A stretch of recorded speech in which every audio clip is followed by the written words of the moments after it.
ಸ್ನೇಹಿತರೆ ನಮಸ್ಕಾರ, ಹೇಗಿದ್ದೀರಾ ಎಲ್ಲರೂ? ಯಾರಾದರೂ ಮೊದಲನೇ ಬಾರಿ ನಮ್ಮ ಚಾನಲ್ ನೋಡ್ತಿದ್ರೆ ಈಗಲೇ ಸಬ್ಸ್ಕ್ರೈಬ್ ಮಾಡ್ಕೊಳ್ಳಿ, ಹಾಗೆ ಪಕ್ಕದಲ್ಲಿ ಕಾಣುವಂತಹ ಬೆಲ್ಲೈಕನ್ ಒತ್ತಿ ಅಂತ ಹೇಳ್ತಾ, ಸ್ನೇಹಿತರೆ ಎರಡು ದಿನದಿಂದ ನೀವು ಯಾವುದೇ ಚಾನಲಲ್ಲಿ ಹೋಗಲಿ ಪ್ರತಿ ಕ್ಷಣ ಬರೀ ದರ್ಶನ್ದು ಸುದ್ದಿ ಮಾಡ್ತಿದ್ದಾರೆ. ಸ್ಟೇಷನ್ನಲ್ಲಿ ಐಷಾರಾಮಿಯಾಗಿ ಸಂತೋಷವಾಗಿ ರಾಜಾರೋಷರವಾಗಿ ಎಲ್ಲ ಕೆಲಸಗಳನ್ನು ಮಾಡಿಕೊಂಡು ಸಂತೋಷವಾಗಿ ಸ್ನೇಹಿತರಿಗೆ ಜೈಲಲ್ಲಿರೋ ಕೈದಿಗಳ ಜೊತೆ ಒಳ್ಳೆ ಏನೋ ದೊಡ್ಡ ಡಿಸ್ಕಸ್ ಮಾಡಿಕೊಂಡು ಹರಟೆ ಹೊಡ್ಕೊಂಡು ಸಿಗರೇಟ್ ಟೈಮ್ಗೂ ಸಿಗರೇಟ್ ಕಾಫಿ ಕೊಟ್ಕೊಂಡು ಅವ್ರಿಗೆ ಕುತ್ಕೊಳ್ಳೋಕ್ಕೆ ಒಳ್ಳೆ ಚೇರ್ಸ್ ತರಿಸ್ಕೊಂಡು ಆಚೆ ಕೂತ್ಕೊಂಡು ದೊಡ್ಡ ದೇಶ ಸೇವೆ ಮಾಡೋ ರೀತಿಯಲ್ಲಿ ನೋಡ್ಕೊತಿದ್ದಾರೆ. ಹಾಗೆ ದೇಶ ಅವ್ರಿಗೆ ಮಲಗೋದಕ್ಕೆ ಒಳ್ಳೆ ಬೆಡ್ ತಂದು ಹಾಕಿದ್ದಾರೆ ಅಂಥೇಳಿ ಆ ಫೋಟೋಗಳು ಸಿಕ್ಕಿರೋದ್ರಿಂದ ಮತ್ತು ಸಮಯಕ್ಕೆ ಯಾರಿಗೆ ಬೇಕಾದರೆ ಅವ್ರಿಗೆ ಕಾಲ್ ಮಾಡೋಕ್ಕೆ, ವಿಡಿಯೋ ಕಾಲ್ ಮಾಡೋಕ್ಕೆ ಒಳ್ಳೆ ಮೊಬೈಲ್ ಇದನ್ನೆಲ್ಲ ನೋಡಿರುವಂಥ ಚಾನಲ್ಗಳು, ಮೀಡಿಯಾದವರು ಪ್ರತಿಯೊಂದು ಜನ ಸರ್ಕಾರಕ್ಕೆ ಮೆಟ್ಟಲು ಹೊಡೆಯೋ ರೀತಿಯಲ್ಲಿ ಬೈತಿದ್ದಾರೆ. ಸ್ನೇಹಿತರು, ಯಾಕಂತ ಹೇಳಿದ್ರೆ ಇದನ್ನು ನೋಡಿದ್ರೆ ಹೆಂಗೆ ಕೋಪ ಬರುತ್ತೆ.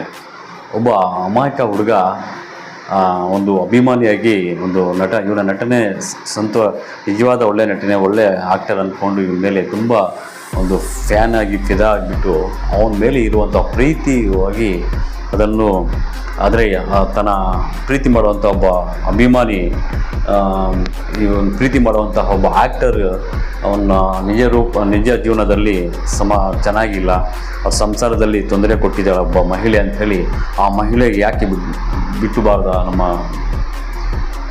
ನಟನಿಗೆ, ದರ್ಶನ್ಗೆ ಯಾಕೆ ಈ ರೀತಿ ಮಾಡ್ತಿದ್ದಾರೆ ಅಂಥೇಳಿ ಒಬ್ಬ ಮಹಿಳೆಯ ಮೇಲೆ ಅವನು ಬುದ್ಧಿವಾದ ಹೇಳೋ ರೀತಿಯಲ್ಲಿ ಹೇಳಿ ಕೊನೆಗೆ ಹೋಗಲಿ ಅವನ ಜೊತೆ ಯಾಕೆ ನನ್ನ ಜೊತೆನೇ ಇರೋ, ಹೋಗಲಿ ಅವನು ಅಷ್ಟು ದೊಡ್ಡ ಆ್ಯಕ್ಟರ್, ಅವನು ಬಿಟ್ಬಿಡು, ಅವ್ರ ಸಂಸಾರ ಚೆನ್ನಾಗಿರಲಿ ಅಂಥೇಳಿ ಇವನು ನಡ್ಕೊಂಡು ಅವನು ಮೆಸೇಜ್ಗಳು ಮಾಡೋದ್ರಿಂದ ಅದನ್ನು ಹೇಳೋದನ್ನು ಇವಳು ಏನೋ ಐಶ್ವರ್ಯ ಏನೋ ಒಂದು ಆಕಾಶದಿಂದ ಮೇಲ್ಗಡೆಯಿಂದ ಬಿದ್ದ ಹಾಗೆ ಇವಳು ಏನು ಪ್ರತಿವರತೆ ಏನು ಮಾಡಿಲ್ಲ ಅನ್ನೋ ರೀತಿಯಲ್ಲಿ ಅವನ ದರ್ಶನ್ಗೆ ಹೇಳಿ ಇವನ ಬಗ್ಗೆ ಏನಕ್ಕೆ ಅವನು ಈ ರೀತಿ ಮಾಡಿದ್ದಾನಂತ ಕೇಳದೆ ಅವನಿಗೆ ಬದುಕಿದ್ದಾಗೆ ಅವನಿಗೆ ನರಕ ತೋರಿಸ್ಬಿಟ್ಟು ಬದುಕಿರೋ ಒಬ್ಬ ವ್ಯಕ್ತಿಗೆ ಕೈಕಾಲು ಕಟ್ಟಿಬಿಟ್ಟು ಅವನ ಪ್ರೈವೇಟ್ ಜಾಗಗಳಲ್ಲೆಲ್ಲ ಒಂದು ಸುಡೋದು, ಕಟ್ ಮಾಡೋದು, ಚರ್ಮ ತೆಗೆಯೋದು ಅವೆಲ್ಲ ನೋಡಿದರೆ ಪ್ರಪಂಚದಲ್ಲಿ ಆ ರೀತಿಯ ತೊಂದರೆ ಯಾರೂ ಕೊಟ್ಟಿರಲ್ಲ, ಇಂಥ ಇಲಾಖೆಗಳು ಕೊಟ್ಟಿರಲ್ಲ.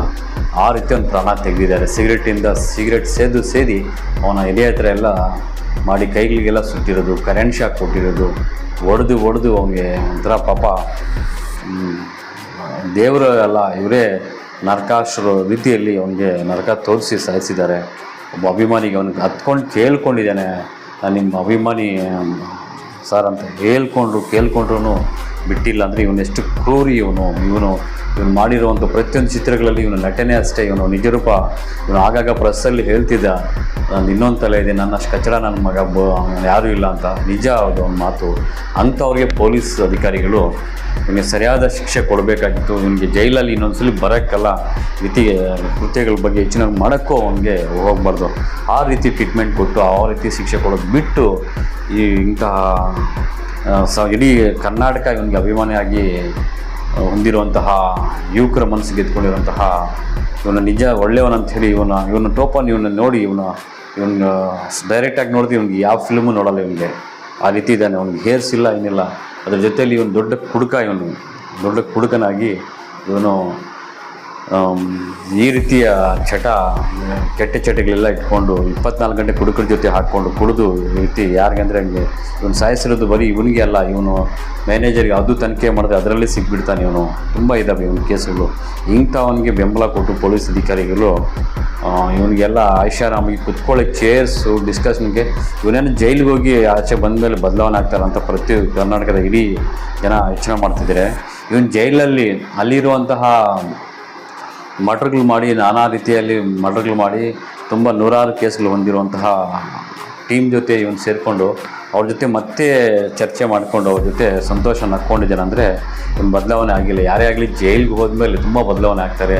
ಏನೋ ಒಂದು ಬುಕ್ಸ್ ಓದೋದು ಈ ರೀತಿ ಮಾಡಬಾರ್ದಾಗಿದ್ದು ಮಾಡಿಕೊಂಡು ಬಂದಿದ್ದೀನಿ ಅಂತ ಹೇಳಿ ತುಂಬ ಬದಲಾವಣೆ ಆಗೋದು ಬಿಟ್ಟು ಇವನು ಇನ್ನೂ ಕೈದಿಗಳ ಜೊತೆ ಸೇರಿಕೊಂಡು ಅಲ್ಲಿ ಟೀಮ್ ಮಾಡ್ಕೊಂಡು ಇವನು ಎಷ್ಟು ಸಂತೋಷವಾಗಿ ನಕ್ಕೊಂಡು ಒಂದು ಕೈಯಲ್ಲಿ ಕಾಫಿ ಕಪ್ಪು ಇನ್ನೊಂದು ಕೈಯಲ್ಲಿ ಸಿಗರೇಟ್ ಇಟ್ಕೊಂಡಿದ್ದಾನೆ ಅಂದರೆ ಇವನಿಗೆ ಪೊಲೀಸ್ ಅಧಿಕಾರಿಗಳು ಯಾರು ಸಹಾಯ ಮಾಡಿದಾರೋ ಅವರಿಗೆಲ್ಲ ಇವತ್ತು ಜಿ ಪರಮೇಶ್ವರ್ ಹೋಮ್ ಮಿನಿಸ್ಟರ್ ಅಂತವರು 7 ಪೊಲೀಸ್ ಅಧಿಕಾರಿಗಳು ಸಸ್ಪೆಂಡ್ ಮಾಡಿದ್ದಾರೆ.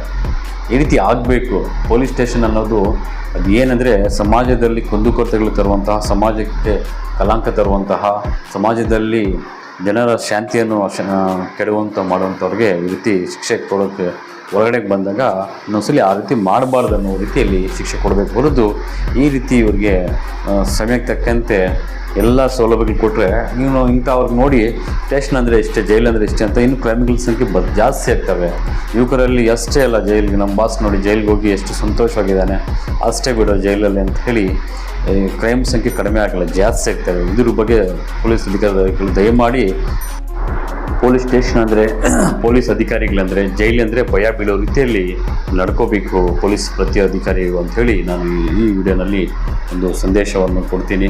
ಯಾಕಂತ ಹೇಳಿದ್ರೆ ಇಂಥವ್ರು ನೋಡಿದ್ರೆ ಈ ರೀತಿ ಟಾರ್ಚರ್ ಕೊಡ್ತಾರಪ್ಪ, ತಪ್ಪು ಮಾಡಿ ಸ್ಟೇಷನ್ಗೆ ಹೋದರೆ ಜೈಲಿಗೆ ಹೋದರೆ ಅಂದರೆ ಗೊತ್ತಾಗಬೇಕು ಜನರಿಗೆ, ಕ್ರೈಮ್ ಮಾಡುವಂತಹ ಯುವಕರಿಗೆ, ಗೂಂಡಾಗಳಿಗೆ, ರೋಡಿಗಳಿಗೆಲ್ಲ ಗೊತ್ತಾಗಬೇಕು ಹೊರತು ಜೈಲಲ್ಲಿ ಹೋದರೆ ಈ ರೀತಿ ಸಂತೋಷ ಸಿಗುತ್ತಂದರೆ ಇಲ್ಲಿ ಏನಾಗ್ತಂದರೆ ಹಣ ಇದ್ದರೆ ಪೊಲೀಸ್ ಅಧಿಕಾರಿಗಳು ಕೂಡ ನಮಗೆಲ್ಲ ನೋಡ್ಕೊತಾರೆ, ಶ್ರೀಮಂತರಾಗಿ ನೋಡ್ಕೊತಾರೆ, ಐಷಾರಾಮಾಗಿ ನೋಡ್ಕೊತಾರೆ ಅಂತ ಭಾವನೆ ಹೋಗಬೇಕಾದ್ರೆ ಪಬ್ಲಿಕ್ಕಲ್ಲಿ ಹಣ ಇದ್ದರೆ ಎಲ್ಲ ಸಂತೋಷ ಸಿಗುತ್ತೆ ಅಂತ ಹೋಗಬೇಕಾದ್ರೆ ಜೈಲ್ ಥರನೇ ಇರಬೇಕು ಹೊರತು ಅವ್ರಿಗೆ ಜೈಲಲ್ಲಿ ಎಲ್ಲ ಸಂತೋಷ ಸುಖ ಸಿಗುತ್ತಂದರೆ ಜೈಲ್ ಅಂತ ಹೇಳಲ್ಲ, ಬದಲಾಗಿ ಅಲ್ಲಿ ಇರುವವರು ಗುಲಾಮರಾಗಿ ಜನ ಯೋಚನೆ ಮಾಡ್ತಾರೆ. ಹಾಗಾಗಿ ದಯಮಾಡಿ ಇಂಥ ಕ್ರೂರ ಮನಸ್ಸುಳ್ಳುವಂತಹ ಬೋಲಿ ಮಕ್ಕಳಿಗೆ ಸರಿಯಾದ ರೀತಿಯಲ್ಲಿ ಪೊಲೀಸ್ ಅಧಿಕಾರಿಗಳು ದಯಮಾಡಿ ಪಾಠ ಮಾಡಬೇಕು ಇಂಥ ಬೋಲಿ ಮಕ್ಕಳಿಗೆ.